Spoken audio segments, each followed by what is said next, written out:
Big boss Malayalam season 7 ഇന്നലത്തെ എപ്പിസോഡിനകത്ത് ലാലേട്ടൻ എല്ലാ ടോപ്പിക്കുകളും എടുത്തിട്ട് സംസാരിക്കുന്നുണ്ട്. എന്ന് വെച്ചാൽ അനുമോൾ ആ ഒരു ബസ്സിലെ കാര്യം ഉദാഹരണമായി എടുത്തതും പിന്നെ ആ മോഷണവും ഉൾപ്പെടെ എല്ലാം എടുത്തിട്ടുണ്ട്. എന്നാലേ നമ്മുടെ അനുമോൾ അങ്ങനെ ഭയങ്കരമായിട്ട് ഫയർ ചെയ്യുകയും ചെയ്തിട്ടില്ലേ. എല്ലാ വിഷയങ്ങളും അങ്ങ് പറഞ്ഞു പോയിട്ടുണ്ട്. എന്തോ ലാലേട്ടന് പോലും മടുത്തു പോയോ എന്നൊരു സംശയം കേട്ടോ. ലാലേട്ടൻ എന്നും ഒരു സ്ക്രീനിൽ വരുന്ന സമയത്ത് ഭയങ്കര പോസിറ്റിവിറ്റിയാണ്. അദ്ദേഹത്തെ കാണാൻ വേണ്ടിയിട്ട് അങ്ങനെയുള്ള ഒരു മനുഷ്യനാണ്. വളരെ എനർജറ്റിക് ആയിട്ട് നിന്നിട്ട് അവിടെ നടന്ന കാര്യങ്ങൾ തെറ്റാണെങ്കിലും ശരിയാണെങ്കിലും അത് അതിൻ്റെതായ രീതിക്ക് എടുത്ത് സംസാരിക്കുന്ന ഒരു മനുഷ്യനാണ്. അത് കാണുമ്പോൾ തന്നെ ഒരു വല്ലാത്തൊരു പോസിറ്റിവിറ്റി ഫീൽ ചെയ്യുവേ. എന്നാൽ ഇന്നലെ സ്ക്രീനിൽ വന്നപ്പോഴേ എന്തോ ഒരു നിരാശ പോലെ ലാലേട്ടന്റെ മുഖത്ത് കാണുന്നതായി തോന്നി. എനിക്ക് തോന്നിയതാണോന്ന് അറിയത്തില്ല. ഇനി ചിലപ്പോഴേ ലാലേട്ടനും ബിഗ് ബോസും ഒക്കെ എക്സ്പെക്ട് ചെയ്തതുപോലത്തെ ഒരു പ്രകടനം അവിടെ കാണാൻ കഴിയാത്തത് കൊണ്ടുള്ള നിരാശയാണോ എന്ന് അറിയത്തില്ലേ. അത് മാത്രമല്ല, ഇവിടെ ഉണ്ടാകുന്ന കണ്ടന്റുകളിൽ പലതും അങ്ങനെ എടുത്തിട്ട് സംസാരിക്കാൻ കഴിയാത്ത കണ്ടന്റ് പോലും ഉണ്ടാവുന്നുണ്ട്. ഇത് ചിലപ്പോഴും എന്റെ തോന്നലാവാം. എന്തായാലും എന്നും കാണുന്ന ഒരു ലാലേട്ടനെയല്ല ഇന്നലെ നമ്മൾ സ്ക്രീനിൽ കണ്ടത്. പിന്നെ ലാലേട്ടൻ വന്നതിൽ നിന്നും നമ്മുടെ അക്ബറിനും ആര്യനും നെവിനും ഒക്കെ ഒരു കോൺഫിഡൻസ് കിട്ടിയിട്ടുണ്ട്. എന്തെന്ന് വെച്ചാൽ അവര് പുറത്ത് ഭയങ്കര പോസിറ്റീവ് ആണ്. പിന്നെ അങ്ങനെ ഒരു കോൺഫിഡൻസ് കിട്ടിയത് മാത്രമല്ല,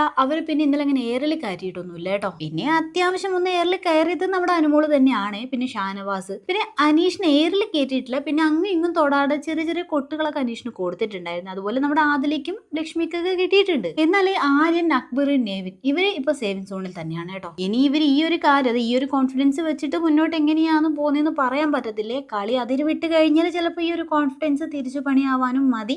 ഇവരാർക്കെതിരെയാണോ കളിക്കുന്നത് ചിലപ്പോൾ അവർക്കത് പോസിറ്റീവായിട്ട് മാറാനും മതി. എന്താണ് സംഭവിക്കുന്നത് നമുക്ക് വരുന്ന എപ്പിസോഡും ലൈവൊക്കെ കണ്ട് മനസ്സിലാക്കാം.